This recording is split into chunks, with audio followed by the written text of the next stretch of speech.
It happened so fast. Chad takes a couple steps and he collapses. Well, the first thing I knew, popcorn went flying, and then I thought, oh my God, he shot him. And what was it that you heard the defendant say? Throw popcorn in my face.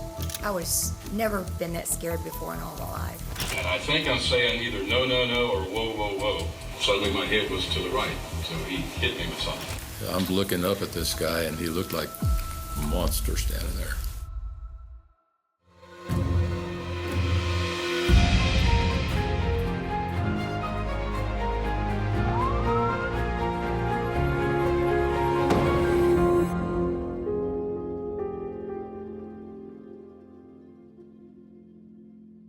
Welcome to Victim to Verdict. I'm Ted Rollins.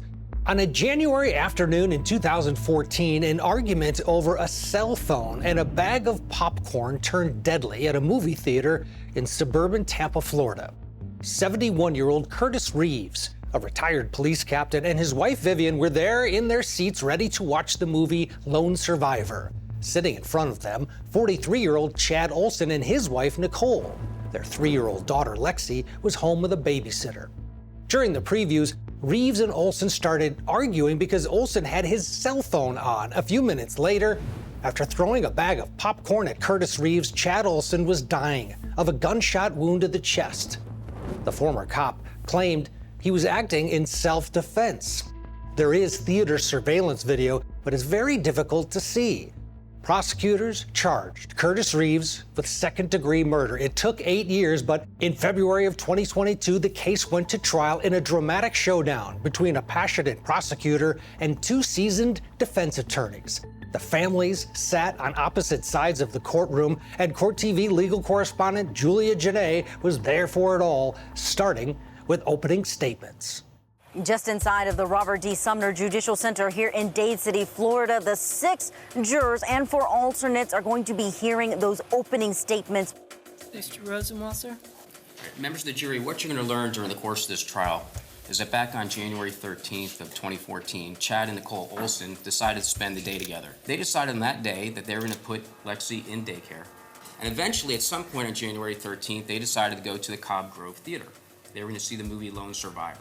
Picture this. So in the very back row, you're going to have the defendant. He's sitting in the middle. Directly in front of him is Nicole Olson. To Nicole Olson's right is going to be Chad Olson. Behind Chad Olson is the defendant's wife, Vivian Reeves.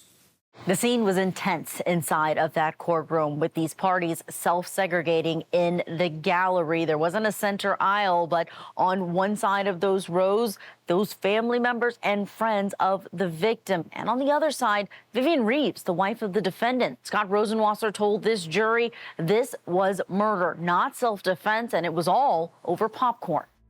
There are 2 cameras inside of theater number 10 on opposite sides of the theater. They did capture some of the general part of the theater and did capture this shooting. Now here's what you're going to learn. Chad Olson had his cell phone on.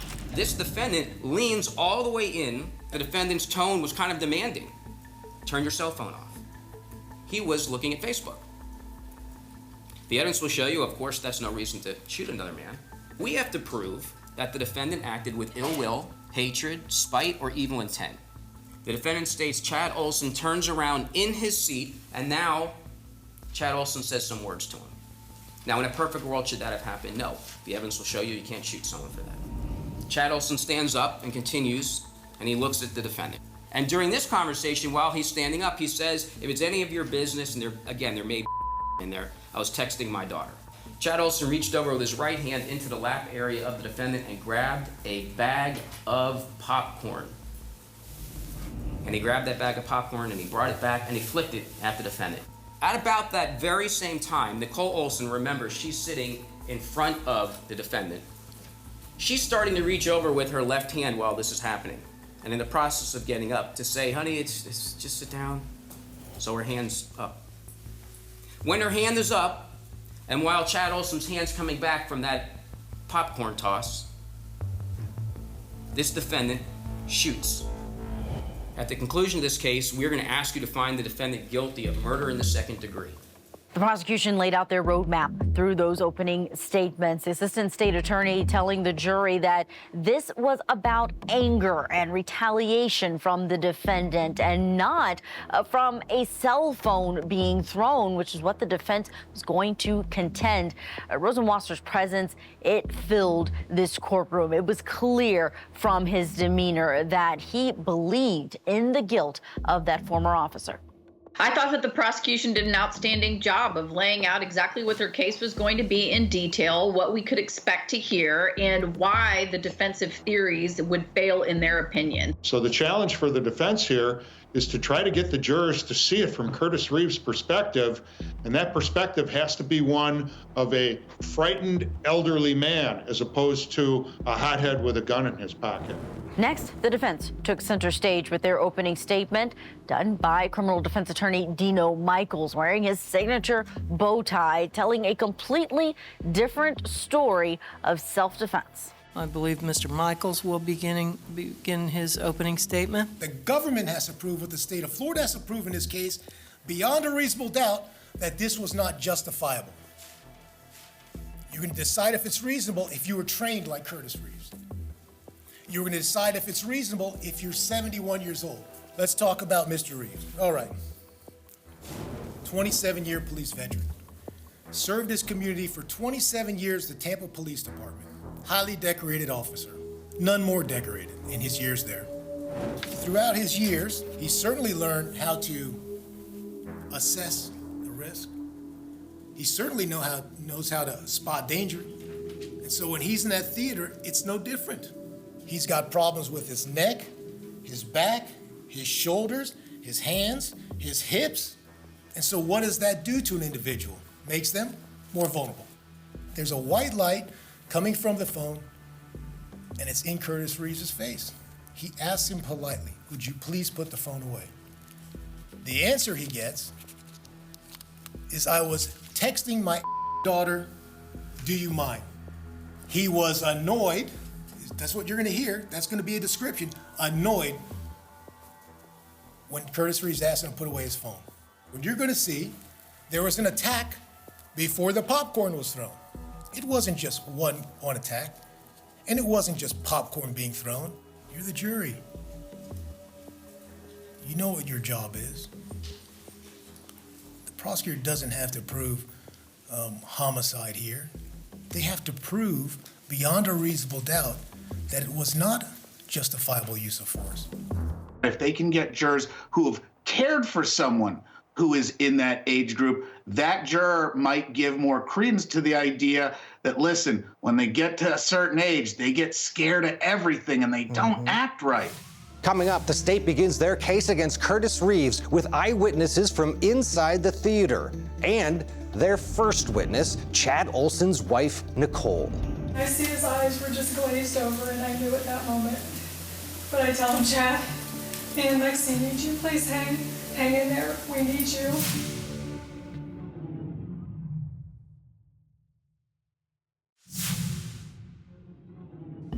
Curtis Reeves, a 71-year-old retired cop, shot and killed 43-year-old Chad Olson inside a Florida movie theater. The two men were arguing because Olson was using his cell phone during movie previews. After Olson threw a bag of popcorn at Reeves, Reeves pulled out a gun and shot Olson in the chest. 8 years later, Curtis Reeves stood trial for second-degree murder. Would the former cop spend the rest of his life in prison? After opening statements, prosecutors began presenting their case. You got your next witness? Yes, Your Honor. Nicole Olson. The very first prosecution witness out of the gate is Nicole Olson, the wife of the victim. She shared a perspective that was unique, not only being the wife of the victim, but also a victim herself. She was poised, she was direct in the way that she delivered, and at times emotional, recalling the death of her husband that happened right next to her. After you became aware that someone was behind you, we had the previews playing, was your husband, Chad, was his phone out? Yes. All right. Was he talking on the phone? No. Making a call? All right. Did he have it like you explained in his left hand? Yes. What did you see him doing? Just the light low. He wasn't holding it up or waving it around. It was just kind of lower in his lap. At some point in time, you heard something from behind you. Correct. What was said? A demand to put the phone away. How did your husband respond? What words did he say? He says, "What's your problem?" The movie hasn't even started yet. Did your husband use any profanity? No. Did your husband turn towards the direction where that voice was coming from? Oh, no. Based on the tone and the demeanor of the voices that you heard, what were you thinking? Why is this still going on? The phone was away. This should be over. As your husband begins to stand, you began to do what with your left hand?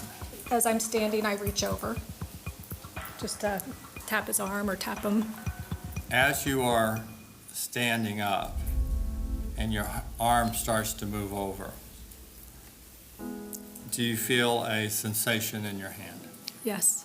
It felt like my hand was on fire. It felt like my hand was blown off. It happened so fast. Chad takes a couple steps and he collapses. So I hold it together enough to get back to him in front of him where I can look over the aisle at him on the ground. And I see his eyes were just glazed over and I knew at that moment. But I tell him, "Chad, and Lexi, need you, please hang in there, we need you." And then I started to lose it, so I walked back away from the scene.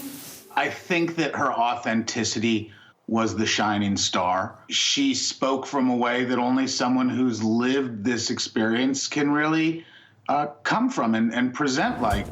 The prosecution brought in a parade of moviegoers to explain to this jury what they saw, heard, and felt in that moment before and after the shooting death of Chad Olson. They had different perspectives, different vantage points inside of that theater, but bringing this jury inside of that dark space with booming noise all around. First thing I saw was a light from his cell phone.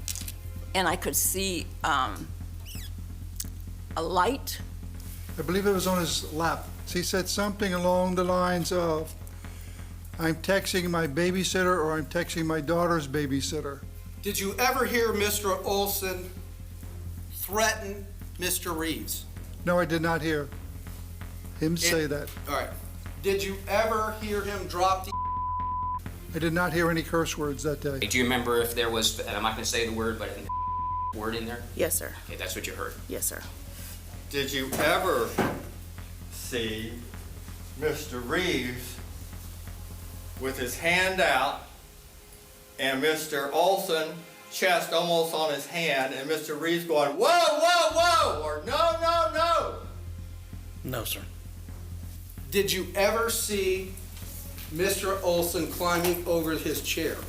No, I did not. Did you ever see him throw a punch? No, I did not. Did you ever see him throw an object? No, I did not. He reached across and grabbed popcorn from Mr. Reeves and flipped it back in his face. They reached to grab something and then throw it. Well, the first thing I knew, popcorn went flying, and almost immediately I saw Mr. Reeves' hand come up, and then I thought, oh my God, he shot him. So popcorn's in the air. Popcorn's in the air. What's the next thing that happens? Flash, shot. And what was it that you heard the defendant say? Throw popcorn in my face. When you saw the popcorn fly, what was the next thing you saw? Immediately after you heard the gunshot and saw the flash. I seen a flick of popcorn, and within just a second, I seen a muzzle blast and sound of a firearm. The popcorn didn't have time to come down, and his arm came up. And at any time did you see Mr. Olson climbing into the defendant's room? No, sir. At any point in time, did you see, other than the popcorn flip, Mr. Olson throw anything at the defendant? I did not. You could tell from the barrage of witnesses that the prosecution had was that whatever happened was very quick, and almost everyone's shocked that it happened. So it's very easy to muddy up the water by saying these people could not have really observed everything that happened because it was way too quick. Prosecutors made sure to point out to this jury the lack of physical injuries on the body of Curtis Reeves. They highlighted that popcorn all over the ground, and they brought in a detective to play for them the words of this defendant immediately after the shooting once he was interviewed by police. And I'm leaning back in my chair, so he kept on hollering, and I'm not sure what he said, to be honest with you. That led me to believe he was going to kick my ass. So I'm looking, briefly, I know I can't go anywhere. So I'm leaning all the way back in my chair as far as I can to get away from him, and suddenly he's virtually on top of me. My left arm is out in front of me, and I think I'm saying either no, no, no, or whoa, whoa, whoa, one or the other. Suddenly my head was to the right, so he hit me with something. So prior to the decision being made to arrest Curtis Reeves, you knew exactly what witnesses had been interviewed and what they had said? Not by name, sir, but I was under the impression when I left that meeting that no witnesses that saw a punch being thrown, no witnesses that saw a cell phone being thrown, and that's when the determination was made to make the arrest. At this time, stay with rest. All right, thank you, Mr. Rosenwasser. The prosecution called 15 witnesses before they rested their case in chief, using their testimony to hammer home for this jury that this was a former cop who lost his temper over popcorn, rather than a feeble old man, as the defense was going to characterize him, someone who was fearful of a looming figure and reacted in self-defense. Coming up, the defense case. Curtis Reeves, facing the possibility of spending the rest of his life in prison, takes the stand in his own defense. I'm looking up at this guy, and he looked like a monster standing there. I figured that this was the end of the line for me. Retired police officer Curtis Reeves went on trial in February of 2022 for killing 43-year-old Chad Olson inside a suburban Tampa, Florida movie theater. Prosecutors told jurors that Reeves lost his temper after Chad Olson threw a bag of popcorn at him during an argument. Attorneys for Reeves had a much different story to tell about a botched investigation and a fearful old man who acted in self-defense. Mr. Escobar? Your Honor, the defense would call Detective Aaron Smith. Detective, you are taught in your profession and how to respond to life-threatening situations, correct? Yes, sir. And one of the things you're going to look at is you're going to look at environment, right? You want to know what environment you're in, right? Yes, sir. A cell phone on that top row, let's call it row A. Yes, sir. And that cell phone was towards the middle of that row, is that correct? Yes, it was. But since you didn't know what seat Mr. Reeves was, you really didn't know the significance of that cell phone at that time. Yes, I knew them to be important, but no, I guess I did not know in relation to where they were seated where that was. Nobody even told you that Mr. Reeves had possibly been struck with a phone. While I was in the crime scene, I don't recall anybody telling me that. If by the end of that day, I don't know for sure when I learned it. For this defense, this case was not about popcorn, but rather about a cell phone, something they said that was thrown by this victim, and that's what created the defendant's reaction. They also showed that photo of the cell phone laying on the floor of the theater multiple times to this jury and attacked the investigation, one they say was botched by police in the way they handled that scene. Explain to the ladies and gentlemen of the jury what contamination of witnesses entails. Witness contamination deals with not wanting witnesses to talk with one another about what happened so that each person that you interview and get information from is giving you their recollection of what happened. You would agree that it is important to ask the witnesses that you're interviewing whether they have spoken to other witnesses about what those witnesses had seen. So you would agree that's important? I would agree that is important, yes, sir. And in fact, not only is it important, you normally do it. Yes, sir. But you didn't do it on this investigation. No, sir. There is surveillance video inside of this theater, and it's important to the defense. They bring in a huge screen to place right in front of the jury box so they can see up close what was captured. The problem with this video is it's grainy, it's delayed. There are parts that skip. It's really difficult for anyone, even inside of the courtroom, to figure out exactly what's going on without help. The defense had an expert to try and get the jury to understand what they are seeing. Also, to help round out their case, they brought in a use of force expert, Roy Bedard, who testified that this defendant, because of his age, acted reasonably in the wake of this threat. If there's an individual that you don't know anything about them, how does that factor into this threat assessment? The evaluation of all of those circumstances under threat are going to make you assume the very worst and to prepare for the very worst. Sometimes that preparation may be running away if you have an outlet. Other times it may be that you're forced to engage because there's nowhere else to go. Dr. Bedard, do you have an opinion as to whether Curtis Reeves discharged his firearm on January 13th, 2014 in the movie theater in response to Mr. Olson throwing a popcorn bag at him? Do you have an opinion as to that? Yes. And what is your opinion? That's not why he discharged his firearm. What I like about use of force experts is they do give the context to a jury who doesn't have that context.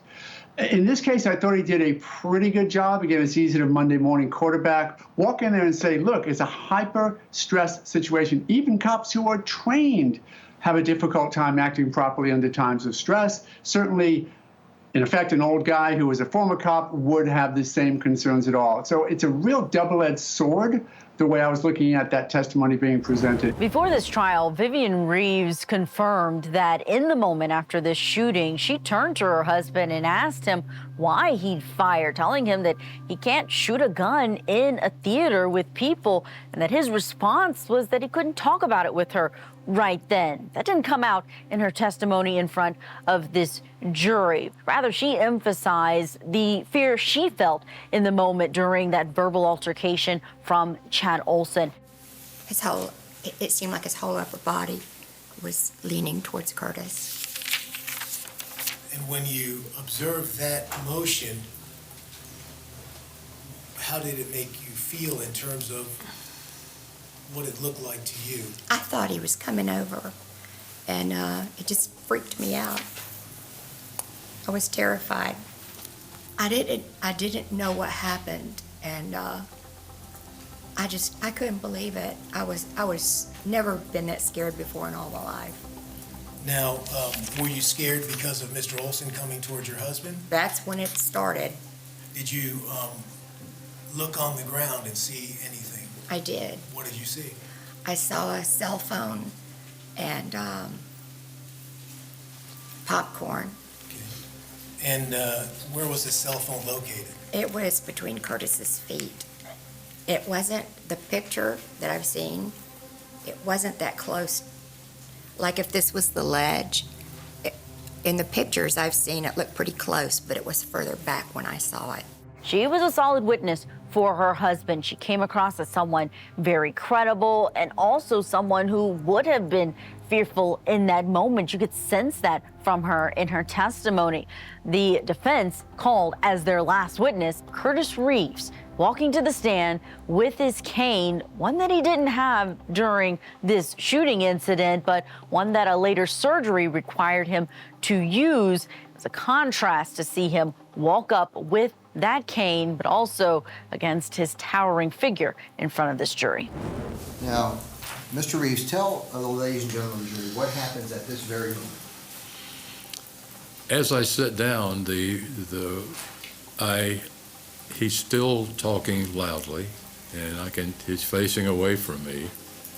I can pick up a word every now and then, but I don't know what he's actually saying. And a movement caught me off on the right side of my eye, and I turned my head to look at him, and almost immediately he had turned and was on his feet, and I had something between me and the theater screen that I saw just a flash of a reflection off of, and And then everything went kind of fuzzy. Did you believe at that point that you had been hit? Yes, sir, I did. At that moment, did it appear that he was coming into your space? I noticed that he was standing up. He was yelling a lot of profanities. There was threats and who the do you think you are? I was texting my daughter. The word seemed to be his primary vocabulary at that point, because this guy is very volatile and active. He's trying to come over the seats. I'm sitting down in a completely defenseless position. I'm looking up at this guy, and he looked like a monster standing there. Why at that point were you just focused on him? He was a threat. He was a threat that was very close to me. And the closer a threat is to you, the less time you have to react to anything that happens. And I've never been encountered by somebody exhibiting that uncontrolled anger or rage. At some point at that time, I had no other choice, and I reached for my pistol. Now, after reaching from your pistol, do you see some hands coming in your direction? I'm pretty much zeroed in on him, and I know I made some comments at some point in there as this was happening. It was very quick, in my mind, it was, the event itself was very fast. He was so much above me and so full of rage, I guess you could say, that he was going to strike me with all the strength that he had or he could put together. I figured that this was the end of the line for me. I thought that at the very least I'd be seriously injured, if not killed. He may not have ever fired his gun before, but I am quite assured, without even knowing his professional record, that he's testified before at length in a number of the cases that, he ultimately handled as an officer. And to the extent that you have that experience, that professional experience with testifying, it helps you come across in a way that can be convincing, come across a little bit more meek, not combative. He knows how to handle himself on cross. He knows how to handle himself on direct. Did you shoot Mr. Olson because of popcorn? I shot Mr. Olson because I thought he was going to seriously injure me or potentially kill me. Curtis Reeves called this the scariest moment in his life. This despite being a law enforcement officer for 27 years, dealing with all sorts of conflicts. A statement, something the prosecution jumped all over during cross-examination. All right, your testimony is that you intentionally shot Chad Olson, correct? Yes, sir. Did you kill him out of rage? No, sir, I did not. How about blind fury? No, sir, I killed him out of fear. You didn't just snap and kill him? No, sir. How many times are you saying that Mr. Olson attacked you? He either hit me in the face, and I suspect very, very, very strongly, rather than a fist, it was a phone. You saw him grab the popcorn. I was not aware of the popcorn, but I was aware that he was trying to grab a hold of me. Okay, so and then he pitched it back. I'm not sure I saw that, but I did see him coming over the seat with his fist. Okay. At the instant he got shot. You remember when you were in the back of that cruiser and you said, as I'm sitting back in here, I'm second-guessing myself? Oh, Did yes, he sir. even hit me? Yes, sir. I've second-guessing it for the last 8 years. Anybody that's involved in something like that and they don't second-guess it, it's got to be nuts. Okay, but what I'm asking you is not if you second-guess that. You second-guessed the very fact that you were even hit. I second-guessed every step of that encounter. Yes, sir, I did. We are still talking about a death over cell phone use and popcorn in a movie theater. There should be a lot of remorse here. I think that it will be, I would be shocked if it was reasonable to respond in the way that he did. Coming up, both sides deliver closing arguments. All across the theater, they heard the defendant say, "Throw popcorn in my face." That's why we know this case is truly about a man killing another man over a popcorn toss. You don't get a punch first and then you get the justifiable right to defend yourself. As the murder trial for retired police officer Curtis Reeves came to a close, jurors had to decide if the ex-cop was frightened or angry when he shot and killed 43-year-old Chad Olson inside a movie theater. Before the case went to the jury, both sides had one more chance to plead their cases during closing arguments. Curtis Reeves was 71 years old when this shooting incident happened inside of the movie theater. He's 79 years old once he faced a jury at trial. It was a packed courtroom in the gallery listening to the final arguments from both sides over whether this was murder or self-defense. Man killed over popcorn toss. When you think about it, you think that should be on a headline of a newspaper. Big, bold, black letters. Man killed over popcorn toss. Or you're standing in a checkout line in the grocery store, and you look at that. Or you're surfing on the internet, and you see that, and you click it. And you think, well, that's sensationalized. No one could ever think that would take place. Because in this case, we know that's what happened. All across the theater, they heard the defendant say, "Throw popcorn in my face." That's why we know this case is truly about a man killing another man over a popcorn toss. And I submit to you that both versions of the events that the defendant told you are absolutely 100% not credible. And I submit that you know that already. The defendant wants you to believe this.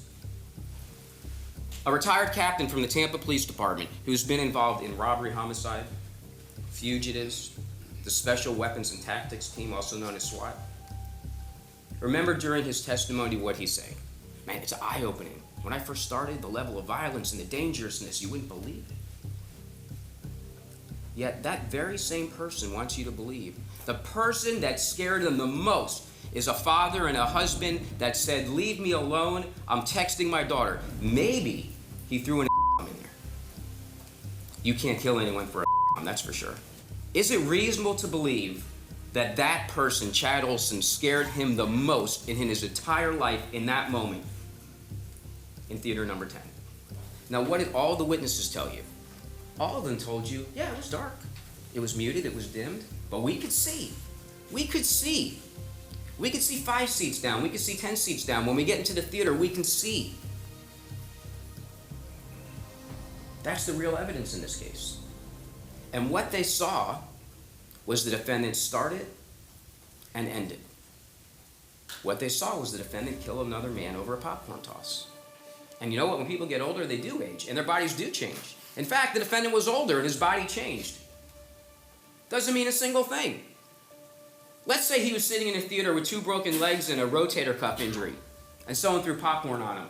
Oh, well, now that he's got 2 broken legs, he can shoot and kill somebody. That totally makes sense.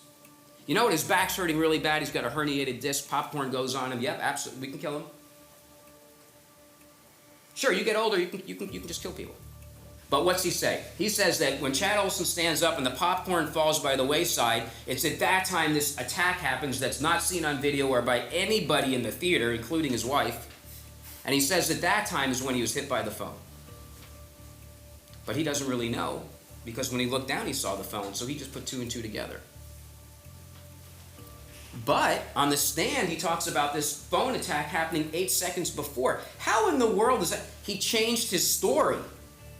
Self-serving stories don't equal self-defense. Is it reasonable to believe that this defendant, with all his background, training, and experience, felt that when that popcorn bag was grabbed from him, he was gonna die? He killed them because of the popcorn, because he said that right after the shooting. Throw popcorn in my face. He knew what happened.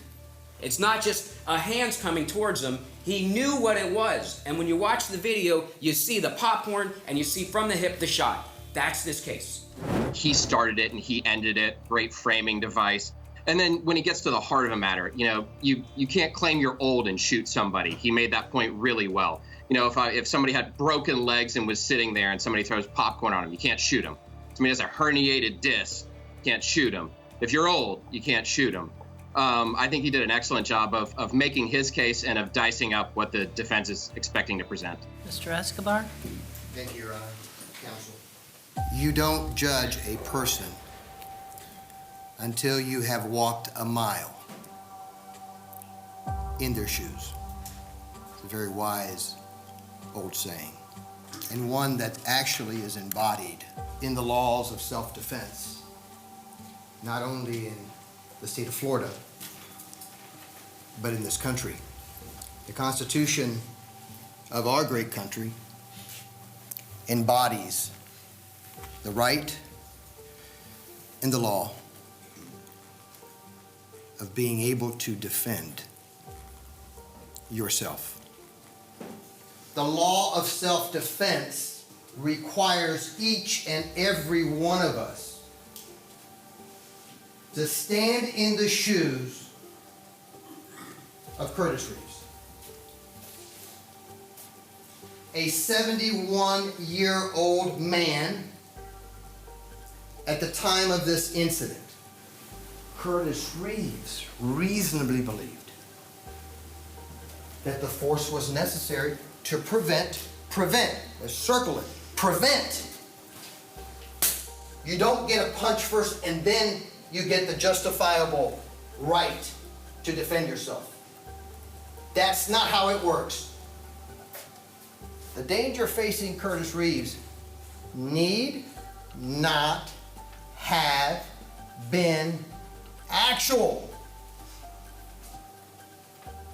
And not once in his entire 27 years of law enforcement, not once, did Curtis Reeves pull a gun and fire that gun at anyone. 27 years, he's not a trigger-happy, retired police officer. If we were in seat 9A, what would we be seeing?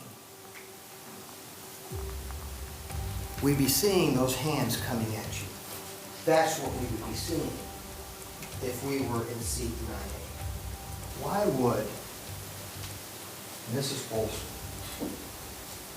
have to hold her own husband back? A tragedy took place that day. Mr. Olson died.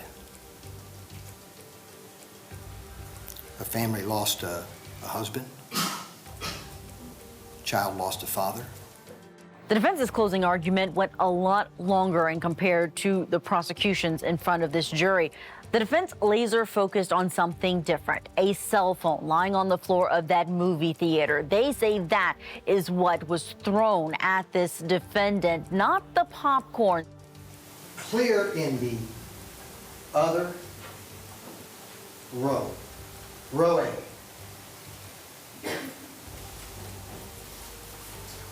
Chad Olson, at that very moment. A coincidence? The phone? Where did we find that phone? In between Mr. Reeves' legs, immediately after the shot. That tension continued to build in the courtroom as we got closer and closer to a verdict watch. Coming up, the jury gets the case working into the night before coming to a decision. State of Florida versus Curtis Judson Reeves. Verdict. We, the jury, find as follows. The jury started deliberating the fate of 78-year-old former police officer Curtis Reeves on February 25th, 2022. It was a Friday evening.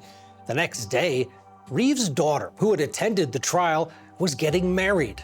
A not guilty verdict would mean that Reeves would be able to walk his daughter down the aisle, but if the jury came back guilty, it would send him to prison for life. Reeves and his attorney sat in an empty courtroom waiting for a decision, and Court TV was on the air as the drama started to unfold. This is a rare night, a late night jury deliberation. We are on a verdict watch. What we've heard from the judge so far is that they will be allowed to deliberate as late as they want. We could go into the midnight hour if these jurors prefer. There is this push, it seems, for them to be allowed to wrap up today if they can. It's dark, it's quiet, but at any moment, folks, it could happen. That's the way verdicts happen. The jury deliberates for under 3 hours before returning their verdict in the movie popcorn murder trial. The verdict marks the culmination of a 10-day trial that included the defendant taking the stand as part of a bitterly fought self-defense case that many considered a long shot. You can see the jury's been out just over 3 hours. Don't forget about Nicole Olson, who was there when her husband was shot and killed by Curtis Reeves. She's waited 8 years for this trial to happen. 8 years of waking up without her husband there. 8 years of raising their daughter. Ladies and gentlemen in the audience, I appreciate your being calm and quiet participation during the last few weeks. So let's manage to do that one more time. No outbursts of any sort, and we'll bring them in. Madam Clerk, would you please publish the verdict? In the courts of the 6th Judicial Circuit in and for Pasco County, Florida, State of Florida versus Curtis Judson Reeves, count 1, murder in the 2nd degree. Verdict: we the jury finds as follows. The defendant is not guilty, so say we all this 25th day of February 2022, juror number 2, foreperson. Count 2, aggravated battery. Verdict: we the jury finds as follows. The defendant is not guilty, so say we all this 25th day of February 2022, juror number 2, foreperson. All right, Mr. Reeves, the jury having returned a verdict of not guilty as to count 1 and count 2, you are free to go. The Olson family settled a civil lawsuit over the shooting death of Chad Olson before this criminal trial went forward. The details of that amount are undisclosed. Curtis Reeves, a free man, and that decision creating a reaction, an emotional one, from these parties. Nicole Olson quickly left that courtroom without speaking to anyone, clearly devastated by the news. The family of Curtis Reeves hugging each other, embracing 8 years later, getting this decision and clearing his name. Reeves and his attorneys reacted to that jury verdict. Rick Escobar and Dino Michaels, I first want to ask you, Rick, tell me what Curtis Reeves' first words were to you after hearing this verdict. You know, after being 8 years, basically in confinement in his home, it was so wonderful. His daughter's getting married tomorrow. He's going to walk his daughter down the aisle. But he's never wavered. He's always believed in the system. You know, as a law enforcement officer for 27 years, he believed in the system. And so, you know, I can tell you that, Curtis has always told us that he wanted to tell his story. And I think this sends a message, and I think it sends a message to the community that, we can't abuse the elderly. It was a sad day for everybody on both sides. It never should have happened.